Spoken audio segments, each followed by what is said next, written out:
Hello दोस्तों, स्वागत है आपका हमारे यूट्यूब चैनल में। उत्तराखंड परीक्षा वाणी टेस्ट सीरीज को आगे बढ़ाते हुए आज हम देखेंगे उत्तराखंड परीक्षा वाणी प्रैक्टिस सेट नंबर 2। उत्तराखंड परीक्षा वाणी के सुबह 10 बजे हम 2 चैप्टर ख़त्म कर चुके हैं, चैप्टर नंबर 11 और चैप्टर नंबर 12। चैप्टर नंबर 11 का प्रैक्टिस सेट मैं कल करवा चुका हूँ, उम्मीद है आप लोगों को पसंद आया होगा। आज हम देखेंगे चैप्टर नंबर 12 का प्रैक्टिस सेट, जिसका नाम है अनुसूचित जाति और जनजाति। तो इसके बारे में डिटेल से पढ़ेंगे। अगर आपको ये लेक्चर पसंद आए तो इसको लाइक, शेयर और चैनल को सब्सक्राइब ज़रूर करें। तो सीधे चलते हैं अपने प्रैक्टिस सेट पे। और अगर इससे पहले जो हमने वीडियो बनाए हैं, जो चीज़ें हमने पढ़ाई हैं, वो आप हमारे चैनल के प्लेलिस्ट में देख सकते हैं। प्लेलिस्ट में मैंने सारी चीज़ें अरेंज कर दी हैं। तो पहला सवाल देखते हैं। पहला सवाल है 1962 के भारत चीन युद्ध के पूर्व किस जनजाति के लोग तिब्बत से व्यापार करते थे? 1962 के चीन युद्ध से पहले किस जनजाति के लोग तिब्बत से व्यापार करते थे? ऑप्शन है राजी, बोक्सा, भोटिया या इनमें से कोई नहीं। राजी, बोक्सा, भोटिया या इनमें से कोई नहीं। तो सभी लोग जवाब देंगे।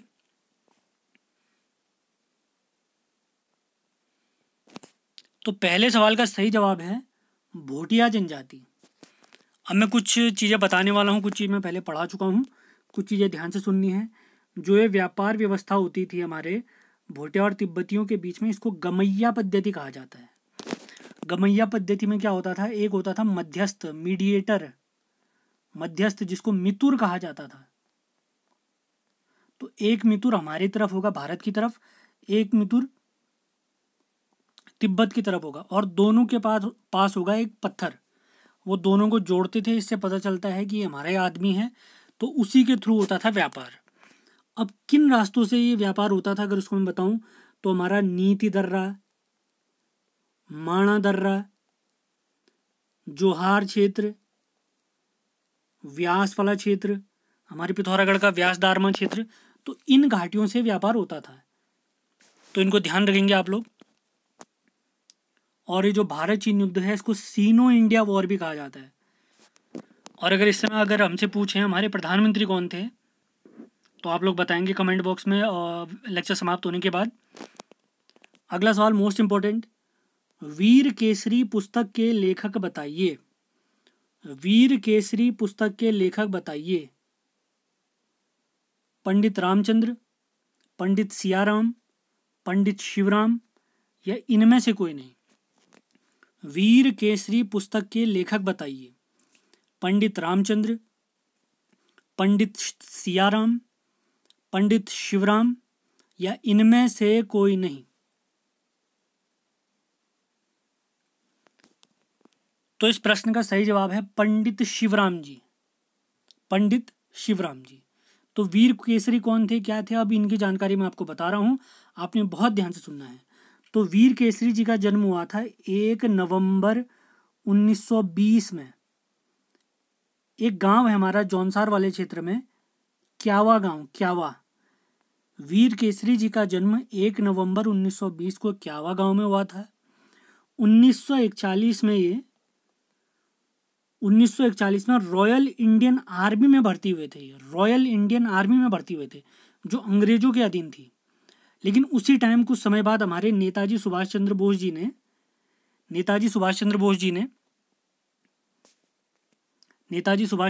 ने आज़ाद हिंद फौज का गठन कर दिया था।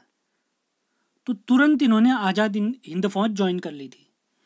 तो उसके बाद जब आज़ाद हिंद फौज ये हमारी लड़ने के लिए आई अंग्रेजों के खिलाफ, तो 28 जून, ध्यान से सुनेंगे, ध्यान से लिखेंगे, 28 जून 1944 को इनको इम्फाल से गिरफ्तार कर लिया गया था। इम्फाल में एक अंग्रेजों का पुल तोड़ रहे थे, तो वहाँ से इनको गिरफ्तार किया गया। उसके बाद इनको फांसी दी गई 3 मई 1945 को। 3 मई 1945 को इनको फांसी दी गई। तो इसी वजह से जौनसार भाबर के चौलीथात वाले क्षेत्र में चौलीथात वाले क्षेत्र में हर वर्ष 3 मई को वीर केसरी मेला लगता है। वीर केसरी मेला लगता है, ध्यान रखेंगे। उम्मीद है आपको ये चीज़ें पसंद आ रही होंगी। आपने लिखना ज़रूर है, अपने नोट बनाए इनको। अगला सवाल है, तीसरा सवाल। अच्छा, एक चीज़ और मैं बता देता हूँ, जौनसारियों में जो मेला होता है उनको गनियात कहते हैं। गनियात, गनियात कहते हैं जौनसारी में। तीसरा सवाल है, राज्य में अनुसूचित जाति की जनसंख्या का प्रतिशत बताइए।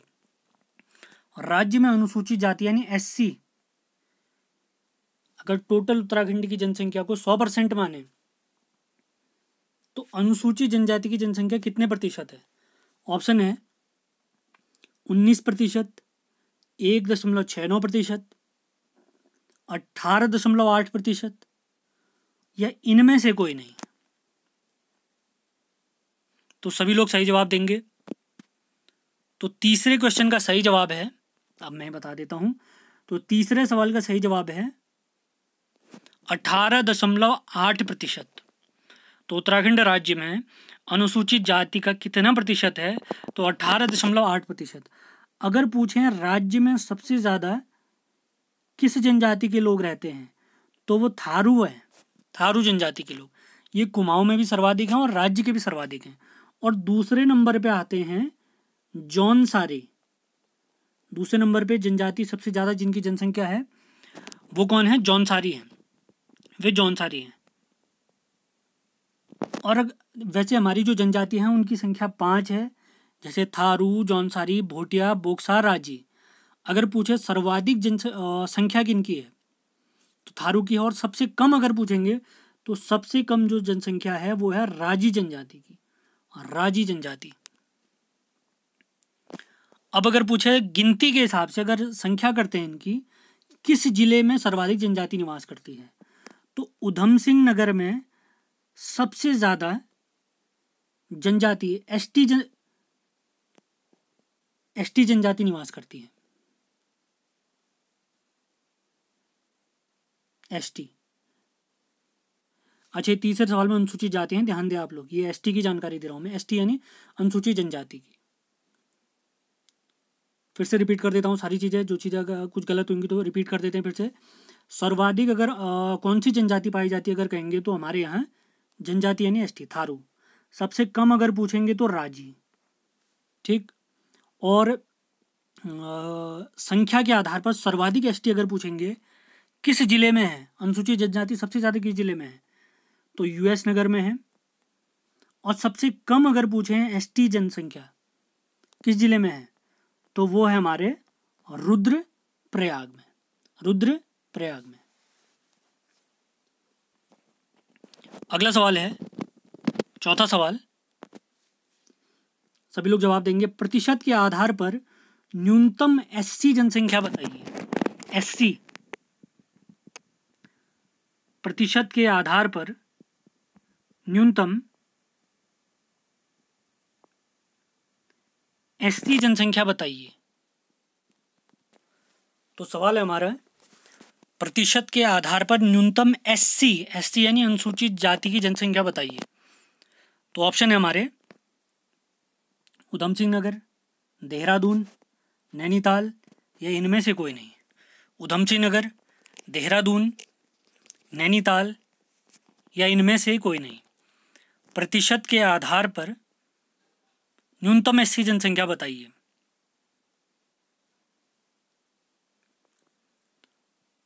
तो न्यूनतम एससी जनसंख्या, इसका सही जवाब है हमारी देहरादून। तो देहरादून अगर पूरे उत्तराखंड का अगर 100% एससी जनसंख्या माने तो उसमें सबसे कम एससी जनसंख्या पाई जाती है हमारी देहरादून में। अगर कितने प्रतिशत अगर पूछे तो 13.49%। यानी हर जिले की जनसंख्या को अगर 100% मानो एससी जनसंख्या उनकी, यानी माना पिथौरागढ़ में कोई जनसंख्या एससी की, उसको 100% माने, तो हर जिले का अपनी जनसंख्या को अगर टोटल 100 माने तो उसमें देहरादून की टोटल जनसंख्या में से 13.49% ही एससी हैं। और अगर पूछे सर्वाधिक अगर पूछें तो सर्वाधिक हो जाता है हमारा बागेश्वर। सर्वाधिक किस जिले में प्रतिशत के आधार पर, सर्वाधिक किस जिले में प्रतिशत के आधार पर एससी जनसंख्या है तो वो है हमारा बागेश्वर। तो बागेश्वर की कुल 100% जनसंख्या में से 27.73%, 27.73% जनसंख्या एससी की है। अब यहीं पर अगर हम एसटी की बात करें तो सबसे कम एसटी अगर पूछे प्रतिशत के आधार पर, किस जिले में प्रतिशत के आधार पर सबसे कम एसटी हैं, तो सबसे कम है टिहरी में, सबसे कम टिहरी में है। टिहरी की टोटल जनसंख्या का 0.14% जनसंख्या ही क्या है, एसटी है। और अगर यहीं पर पूछ दे सर्वाधिक एसटी जनसंख्या प्रतिशत के आधार पर कहाँ पर है, एसटी यानी अनुसूचित जनजाति, तो प्रतिशत के आधार पर सर्वाधिक एसटी जनसंख्या है उधम सिंह नगर में। कितना प्रतिशत अगर पूछे तो उधम सिंह नगर की जनसंख्या का 7.46% जनसंख्या, 7.46% जनसंख्या। अगले सवाल पे चलते हैं, चौथे सवाल पे।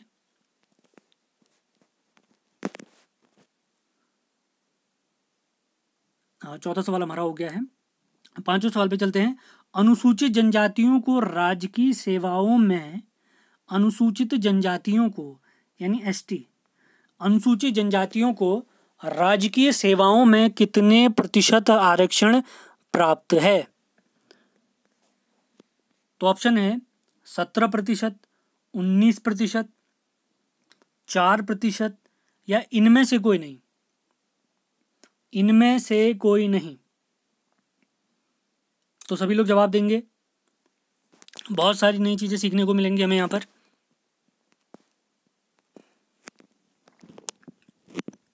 तो इस क्वेश्चन का सही जवाब है सरकारी सेवाओं में अनुसूचित जनजाति को जो आरक्षण प्राप्त है वो है हमारा 4%। तो एसटी यानी अनुसूचित जनजाति, तो इनको कितना प्रतिशत आरक्षण प्राप्त है, 4%। अगर पूछें अनुसूचित जाति यानी एससी को कितना प्रतिशत आरक्षण प्राप्त है, तो एससी को आरक्षण प्राप्त है 19%। अगर पूछें ओबीसी को कितना आरक्षण प्राप्त है, तो ओबीसी को जो आरक्षण प्राप्त है वो है 14%, एसटी 4%, एससी 19%, ओबीसी 14%। अगर यहीं पर पूछ दे हमसे भूतपूर्व सैनिकों को, अगर यहीं पर हमसे पूछ दे भूतपूर्व सैनिकों को कितना प्रतिशत आरक्षण प्राप्त है, तो भूतपूर्व सैनिकों को यानी जो पहले सैनिक होते थे अब रिटायर हो गए हैं तो उनको 5% आरक्षण प्राप्त है। अगर प्लेयर्स को पूछे यानी खिलाड़ियों को अगर पूछे, खिलाड़ियों को 4% आरक्षण प्राप्त है। अगर दिव्यांगों को पूछें, मानो कोई दिव्यांग है तो उनको कितना प्रतिशत आरक्षण प्राप्त है, तो हमारे यहाँ दिव्यांगों को आरक्षण प्राप्त है 3%। और महिलाओं को हमारी जो राजकीय सेवाएं हैं उनमें 30% का क्षैतिज आरक्षण प्राप्त है। तो सारे आरक्षण मैं रिपीट कर दे रहा हूँ। 4% है एसटी, एससी को है 19%, ओबीसी को 14%, भूतपूर्व सैनिकों को 5%, खिलाड़ियों को 4% और दिव्यांगों को 3%। अगले सवाल पे चलते हैं, उम्मीद है आपको ये पसंद आ रहा होगा। छठे सवाल पे चलते हैं। पत्तेबाजी नृत्य किस जनजाति में प्रचलित है? पत्तेबाजी नृत्य किस जनजाति में प्रचलित है? थारू, बोक्सा, भोटिया या इनमें से कोई नहीं? थारू, बोक्सा, भोटिया या इनमें से कोई नहीं? थारू, बोक्सा, भोटिया या इनमें से कोई नहीं? तो इस क्वेश्चन का सही जवाब है इनमें से कोई नहीं। ऑप्शनों के हिसाब से इनमें से कोई नहीं, क्योंकि इसका सही जवाब है जौनसारी। तो पत्तेबाजी नृत्य प्रसिद्ध है जौनसारियों में। दीपावली के अवसर पर पुरुषों द्वारा जौनसारी जनजाति में किया जाने वाला नृत्य, इसका नाम क्या है? पत्तेबाजी नृत्य। ये लोग भैलो नृत्य, भिरुड़ी नृत्य भी करते हैं इसी दौरान। अगर हमसे पूछ दें राजी जनजाति में जो एक नृत्य फेमस है उसको कहते हैं थड़िया। मैं आपको बता चुका हूँ इसके बारे में। थड़िया नृत्य प्रसिद्ध है राजी में। अगर पूछें खिचड़ी नृत्य कहाँ प्रसिद्ध है, खिचड़ी नृत्य, तो खिचड़ी नृत्य प्रसिद्ध है होली में करते हैं थारू। होली के दौरान थारुओं द्वारा किया जाने वाला नृत्य खिचड़ी नृत्य है। अगला आता है पौड़ा नृत्य। पौड़ा नृत्य, तो पौड़ा नृत्य ये किया जाता है विवाह के अवसर पर भोटिया जनजाति के द्वारा। भोटिया जनजाति के द्वारा किया जाता है पौड़ा नृत्य। उम्मीद है आप सभी ने नोट करा होगा, वैसे पहले मैं इसको पढ़ा चुका हूं। अगला सवाल है 7वां सवाल, जौनसारियों द्वारा सिर पर पहना गया रुमाल क्या कहलाता है? जौनसारियों या जौनसारी की महिलाओं द्वारा सिर पर पहना गया रुमाल क्या कहलाता है? ऑप्शन है डिगुबा, आल, डांट या इनमें से कोई नहीं। डिगुबा, आल, डांट या इनमें से कोई नहीं।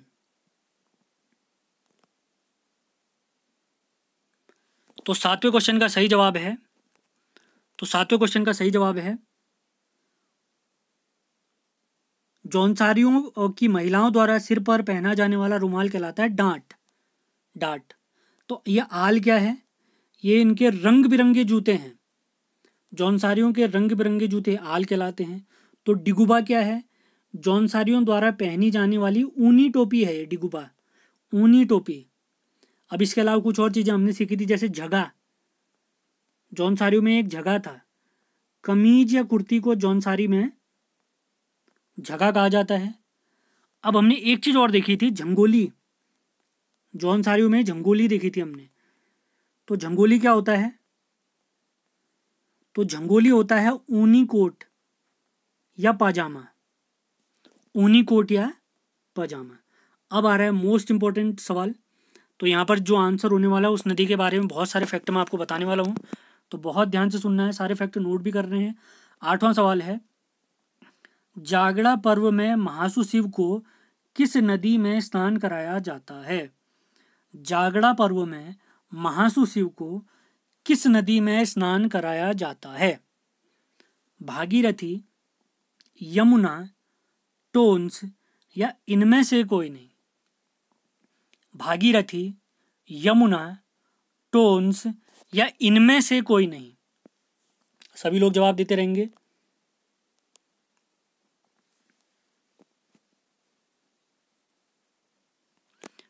तो 8वें सवाल का सही जवाब है टोन्स नदी।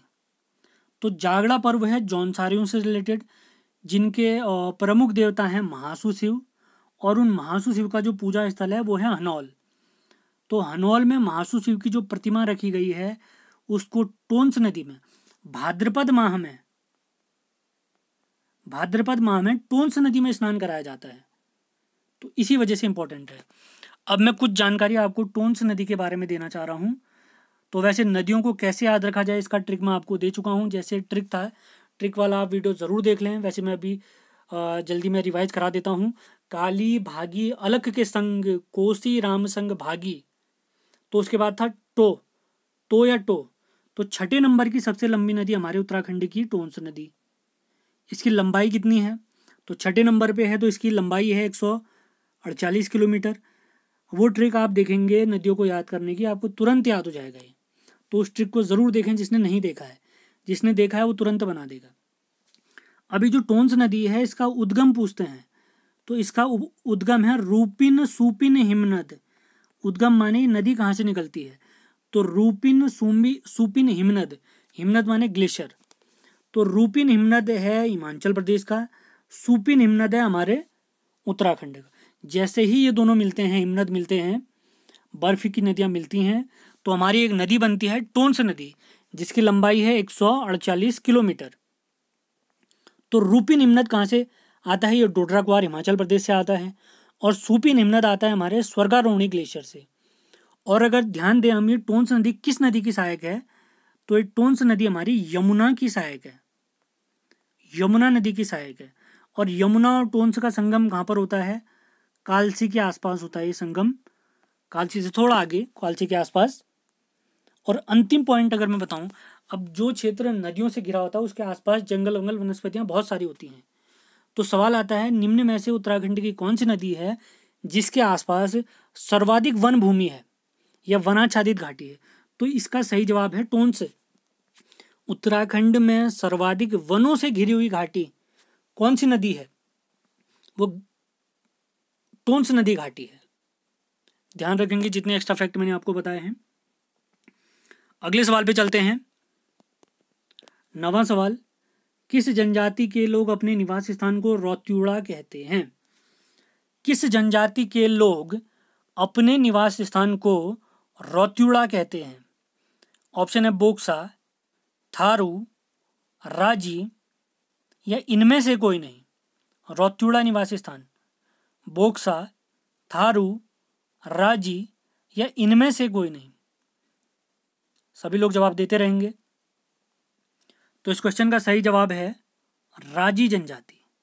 राजी जनजाति अपने निवास स्थान को रौत्युड़ा कहती है। तो भोटिया जनजाति में भी हमने सीखा था। भोटिया जनजाति हमने सीखा था ना, महान हिमालय में पाई जाती है, जहाँ खूब सारा बर्फ पड़ता है, खूब सारा ठंडा होता है। तो जब ठंड के दिन होते हैं, इनका शीतकालीन एक और घर बन जाता है। अब जो थोड़े गर्मियों के दिन होते हैं तो ग्रीष्मकालीन इनका घर बन जाता है। तो भोटिया जनजाति का जो शीतकालीन पूजा स्थल है, फिर से रिपीट कर रहा हूँ, भोटिया जनजाति का जो शीतकालीन पूजा स्थल है उसका नाम है गुंडा या मुनसा। और इनका जो ग्रीष्मकालीन शीतकालीन पूजा स्थल है गुंडा या मुनसा। और इनका जो ग्रीष्मकालीन निवास स्थान है भोटिया जनजाति का, तो इसका नाम है मैत। ध्यान रखेंगे, मैत।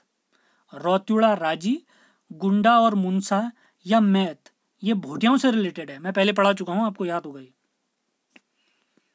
3 लेक्चरों में पूरा जनजाति मैंने कंप्लीट कराई थी। जिसने वो लेक्चर नहीं देखे उनको देखना चाहिए, तभी आगे बढ़ने में आपको मजा आएगा। ये चैप्टर 11वां और 12वां चैप्टर हम समाप्त कर चुके हैं। उनकी प्रैक्टिस सेट आज हमारे समाप्त हो जाएंगे दोनों की। तो सोमवार से हम नया चैप्टर स्टार्ट करेंगे, परीक्षा वाणी का 13वां चैप्टर, परिवहन तंत्र। तो पीछे जितनी भी चीजें पढ़ा रखी हैं वो सारी चीजें याद कर लें आप। 10वां सवाल है, किस जनजाति के इष्ट देव खड्गा भूत हैं? किस जनजाति के इष्ट देव खड्गा भूत हैं? ऑप्शन है थारू, भोटिया, राजी या इनमें से कोई नहीं। इस क्वेश्चन के साथ आपको मैं हर जनजाति के इष्ट देवताओं के नाम बताऊंगा, तो सभी लोग तैयार रहें। किस जनजाति के इष्ट देव खड्गा भूत हैं? ऑप्शन है थारू, भोटिया, राजी या इनमें से कोई नहीं। सभी लोग जवाब देते रहें। तो 10वें सवाल का सही जवाब है खड्गा भूत जो इष्ट देव हैं ये थारू जनजाति के हैं। किस जनजाति के हैं? थारू जनजाति के हैं। थारू जनजाति के एक और इष्ट देव हमने पढ़े थे पछावन। पछावन देव भी थारू जनजाति के ही हैं। अब अगर देखें राजी जनजाति के, तो राजी जनजाति के कौन कौन से देखे थे हमने? तो राजी जनजाति के हमने देखे थे बागनाथ, मलयनाथ, बागनाथ, मलयनाथ, गणनाथ, सैम देवता, मल्लिकार्जुन देवता, छुरमल देवता। बागनाथ, मलयनाथ, गणनाथ, सैम देवता, मल्लिकार्जुन देवता और छुरमल देवता, ये सब हमारे राजी जनजाति के देवता हैं। ध्यान रखेंगे। इसके अलावा हमने देखे थे जौनसारियों के, आपको जरूर याद होंगे। जौनसारी का मैंने बताया भी था। एक हमारे महासु शिव थे, पांडव हैं, पांडवों की माता यानी पंचमाता या कुंती को भी ये मानते हैं अपनी इष्ट देवी के रूप में। अब भोटिया जनजाति के अगर इष्ट देव देखें हम, तो भोटिया जनजाति के इष्ट देव हैं भूमियाल देवता, बैग रिमचिम। बैग रिमचिम देवता है बोक्सा जनजाति के, ये हमारे भोटिया जनजाति के हैं। अब अगर देखें अंतिम जो हमारी जनजाति थी बोक्सा जनजाति, तो बोक्सा जनजाति के जो देवता हैं इनके ग्राम देवता हैं साकरिया देवता, और इनकी जो ग्राम देवी हैं वो ग्राम खेड़ी देवी हैं, खेड़ी देवी। इसके अलावा जो बोक्साओं की देवी हैं वो हैं ज्वालपा देवी, हुल्का देवी, ज्वालपा देवी, हुल्का देवी, और इसके बाद और आती हैं बोक्सा जनजाति में चौमुंडा देवी, मोस्ट इंपॉर्टेंट चौमुंडा देवी। उम्मीद है आप सभी ने ये नोट करा होगा। एक साथ इन चीज़ों को लिख लेंगे तो थोड़ा याद करने में आसानी हो जाती है। अब चलते हैं अगले सवाल पे, 11वें सवाल पे। कुटो नामक भोज्य पदार्थ किस जनजाति से संबंधित है? कुटो नामक भोज्य पदार्थ किस जनजाति से संबंधित है? ऑप्शन है थारू, बोक्सा, भोटिया या इनमें से कोई नहीं।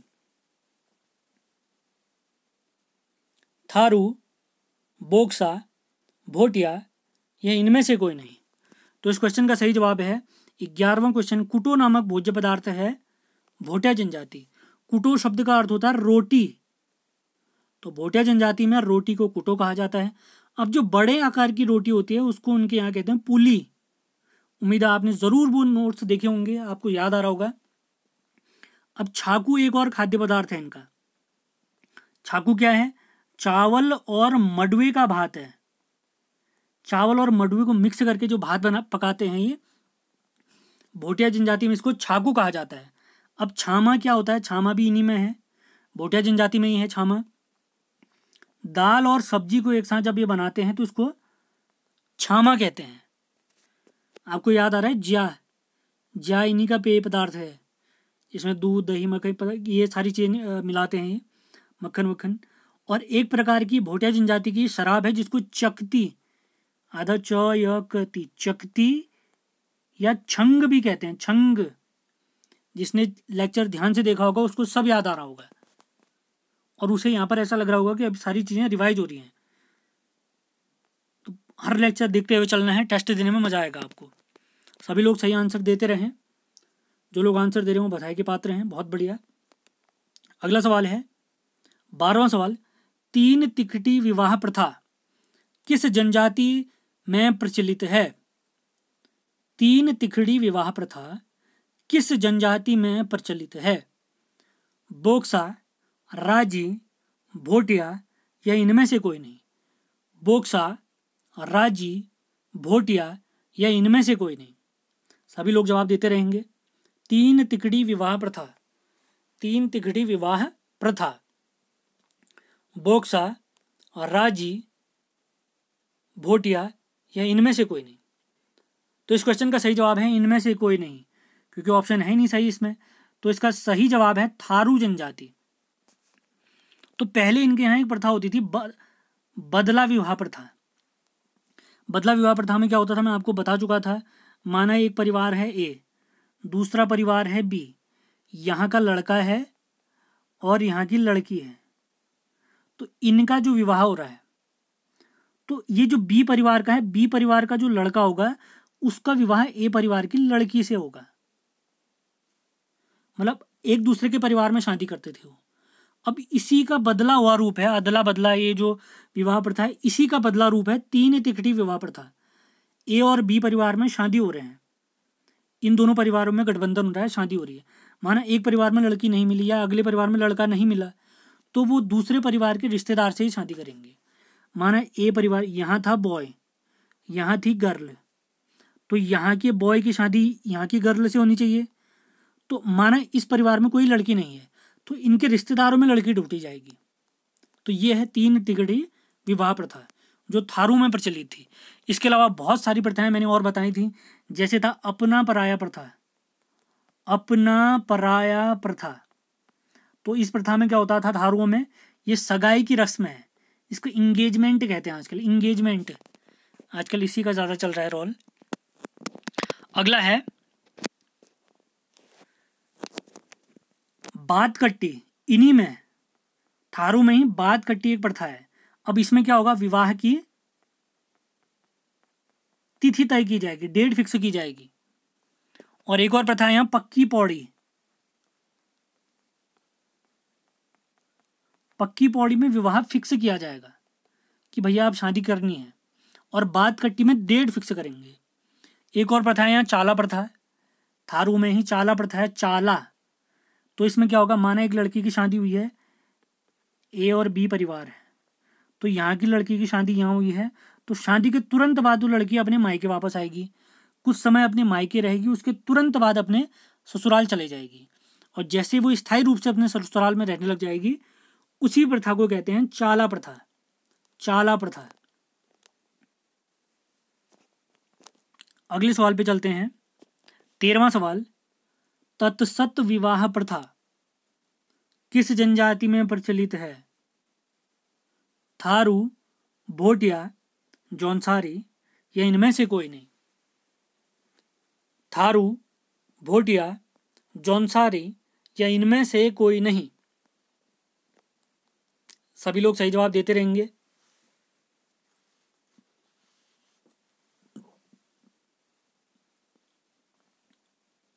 तत्सत विवाह प्रथा। तो 13वें सवाल का सही जवाब है भोटिया जनजाति।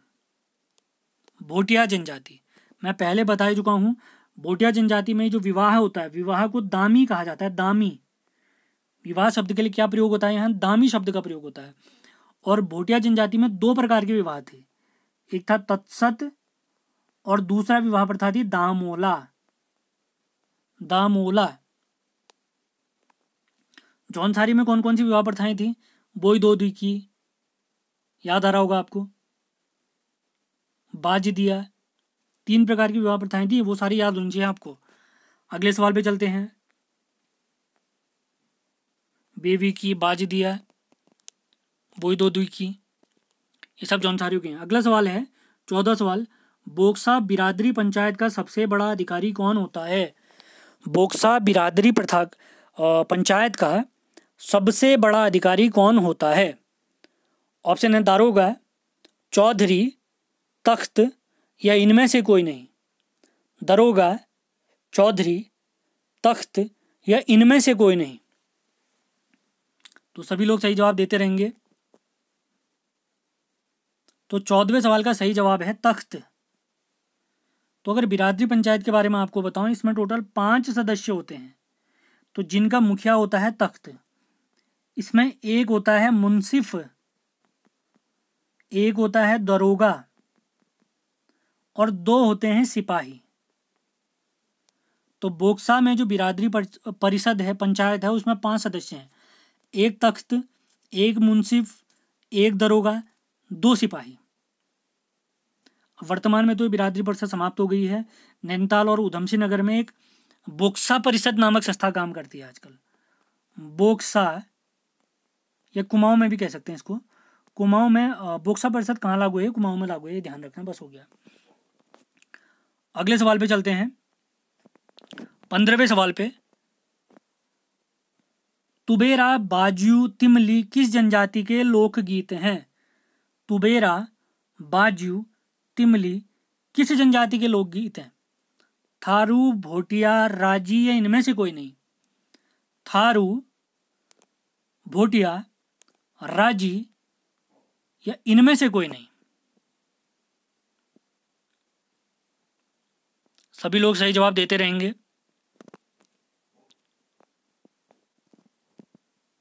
तो 15वें सवाल का सही जवाब है भोटिया। भोटिया।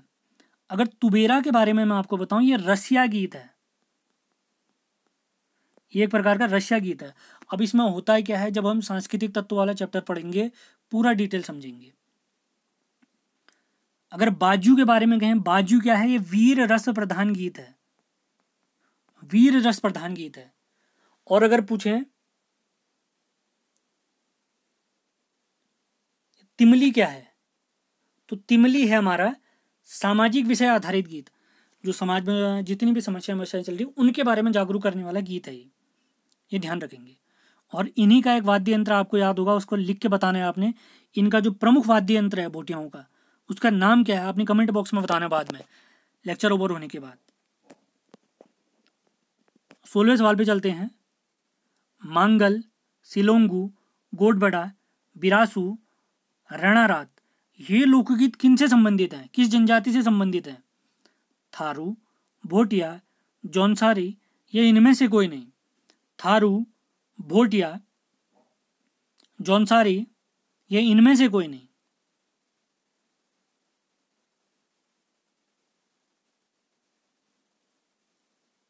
सभी लोग सही जवाब देते रहेंगे।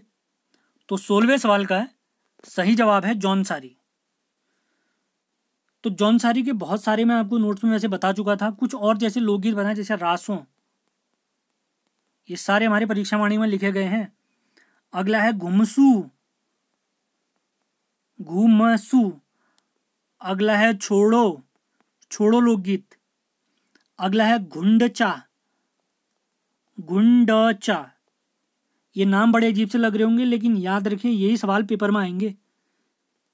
जो चीज़ हम छोड़ देते हैं खासकर वही चीज़ आती है। जंगबाजी, ये भी जौनसारियों का ही है लोकगीत। रासों, घुमसू, छोड़ो, गुंडीजा, जंगबाजी, सराई, सराई।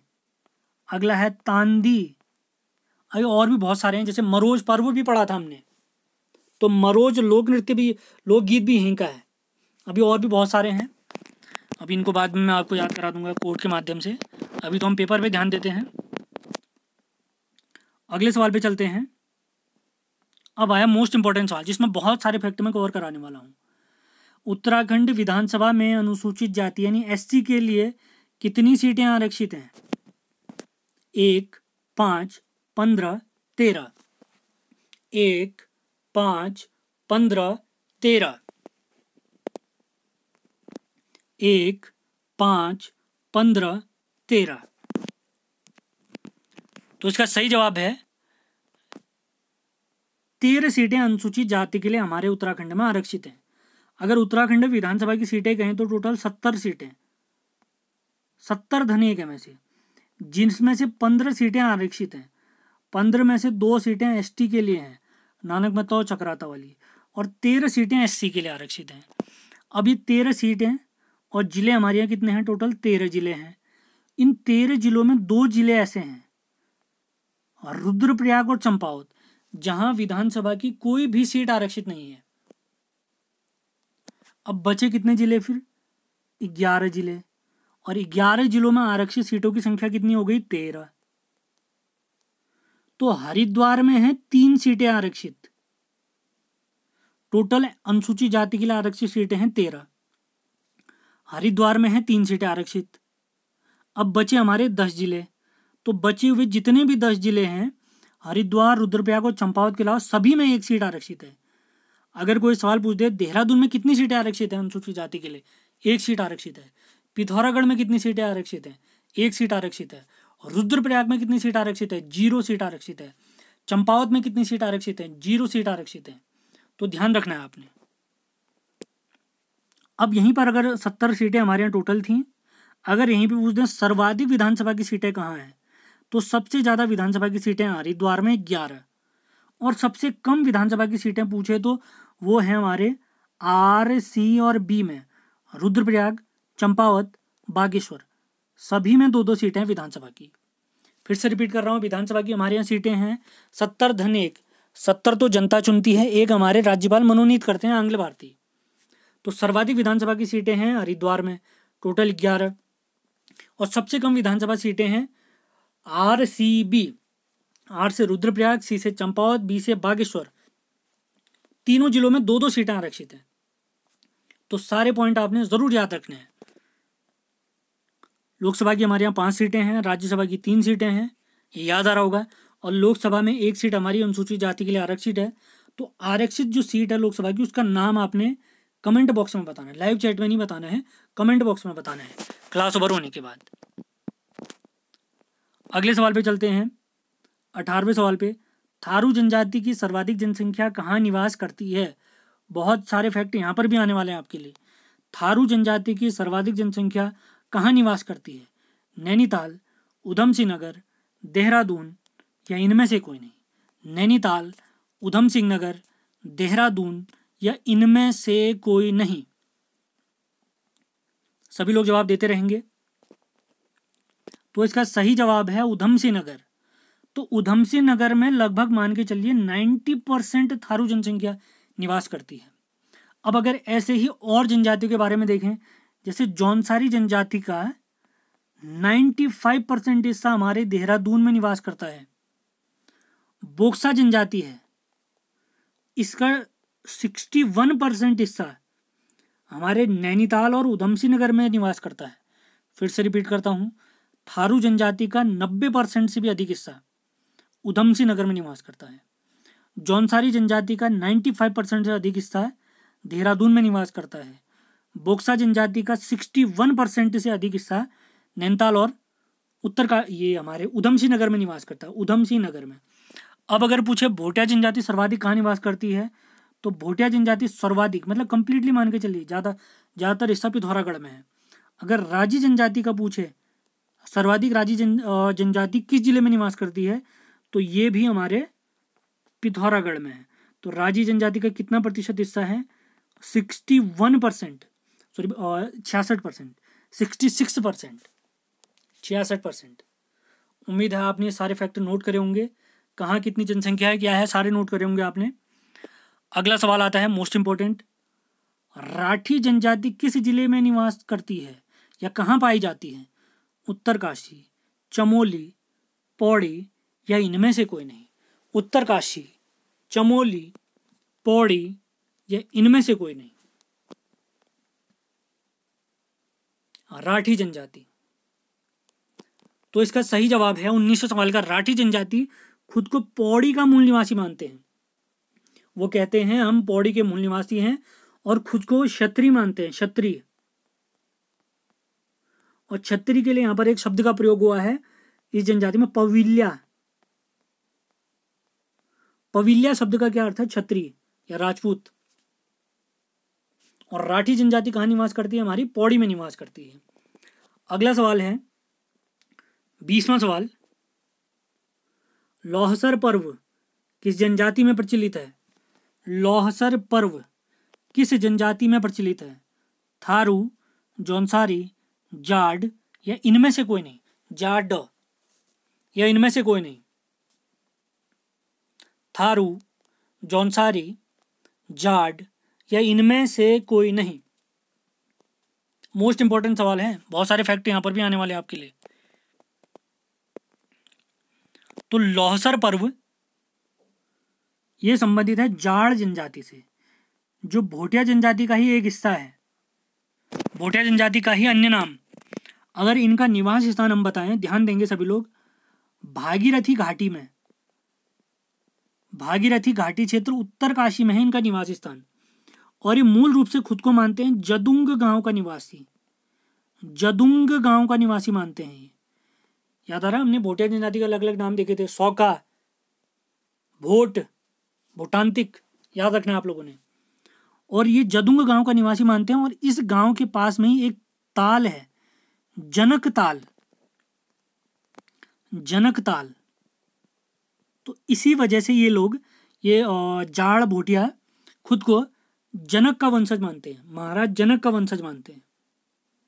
और अगर इनका धर्म अगर देखें तो ज़्यादातर यहाँ पर बौद्ध धर्म के ही लोग मिलेंगे, बौद्ध धर्म के ही लोग मिलेंगे। इनकी भाषा अगर देखें तो जाड़ भोटियाओं की भाषा है रोम्बा भाषा, और रोम्बा भाषा। और यहाँ जो ब्राह्मण, जैसे हमारे हिंदू धर्म में ब्राह्मण होते हैं, ब्राह्मण संबंधी जो भी काम करेंगे उस व्यक्ति को कहते हैं लामा, ध्यान रखेंगे, लामा।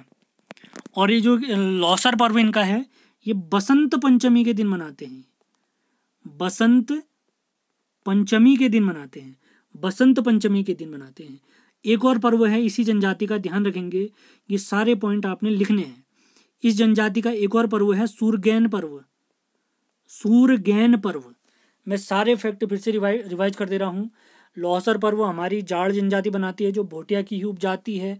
लोहसर पर्व को ये बसंत पंचमी के दिन मनाते हैं। इनका एक और पर्व है सूरगैन पर्व है, ये ध्यान रखेंगे। किस गांव में निवास करते हैं? जदुंग गांव, भागीरथी नदी घाटी उत्तरकाशी में। उस गांव के पास में ही एक जनक ताल भी है। तो जनक ताल कहाँ है अगर पूछेंगे तो ये हमारी उत्तरकाशी हो गई। तो इसी वजह से स्वयं को महाराज जनक का वंशज मानते हैं। इनके यहाँ जो ब्राह्मण होते हैं उनको क्या कहते हैं? उनको लामा कहते हैं, ध्यान रखेंगे। इनकी जो भाषा है वो रोम्बा है, ध्यान रखेंगे। सारे पॉइंट इंपॉर्टेंट। उम्मीद है आपको ये लेक्चर पसंद आ रहे होंगे। एक बार फिर से ये जितने भी मैंने सवाल पूछे उनके फटाफट आपको आंसर बता देते हैं। तो पहला सवाल है हमारा, 1962 के भारत चीन युद्ध के समय किस जनजाति के लोग तिब्बत से व्यापार करते थे? भोटिया जनजाति। दूसरा सवाल है, वीर केसरी पुस्तक के लेखक पंडित शिवराम जी। राज्य में अनुसूचित जाति की जनसंख्या का प्रतिशत बताइए। अनुसूचित जाति यानी SC, यह है 18.8%। अगला है, प्रतिशत के आधार पर न्यूनतम SC जनसंख्या, प्रतिशत के आधार पर न्यूनतम SC। तो इसका सही जवाब था, अभी मैंने आपको बताया था, ध्यान, न्यूनतम। अगर प्रतिशत के आधार पर न्यूनतम कहेंगे तो इसका सही जवाब है देहरादून। अगले सवाल पे चलते हैं। फिर ST भी मैंने आपको समझाया था। 5वां सवाल है, अनुसूचित जातियों को राजकीय सेवाओं में, अनुसूचित जनजाति, जनजाति यानी ST, तो ST को जो आरक्षण प्राप्त है वो हमारा 4%। और अगर SC को कहेंगे तो 19%, OBC को 14%।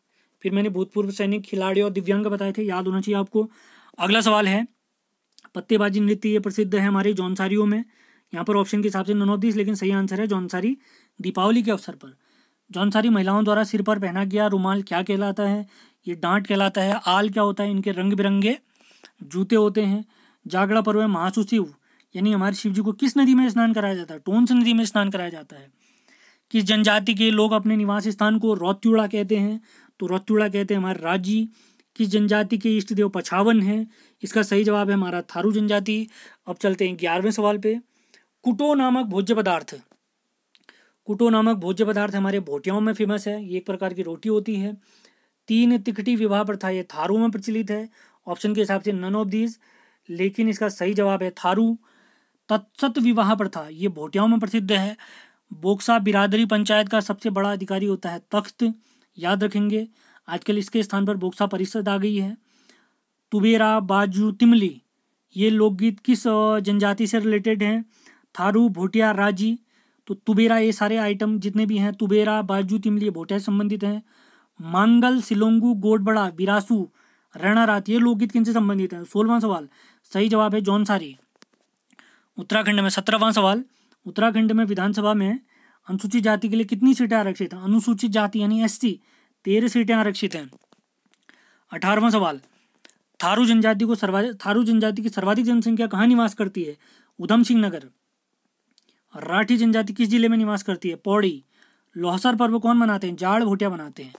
उम्मीद है आपको ये प्रैक्टिस सेट पसंद आ रहे होंगे। पसंद आ रहे तो आपने इसको लाइक करना है, शेयर करना है, चैनल को सब्सक्राइब करना है। क्लास की टाइमिंग आपको ज़रूर याद होगी।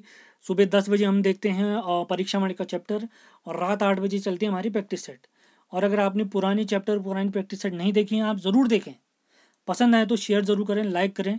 ऐसे वीडियो हम आपके लिए लाते रहेंगे। घर पर रहें, स्वस्थ रहें, हमारे वीडियो देखते रहें। धन्यवाद।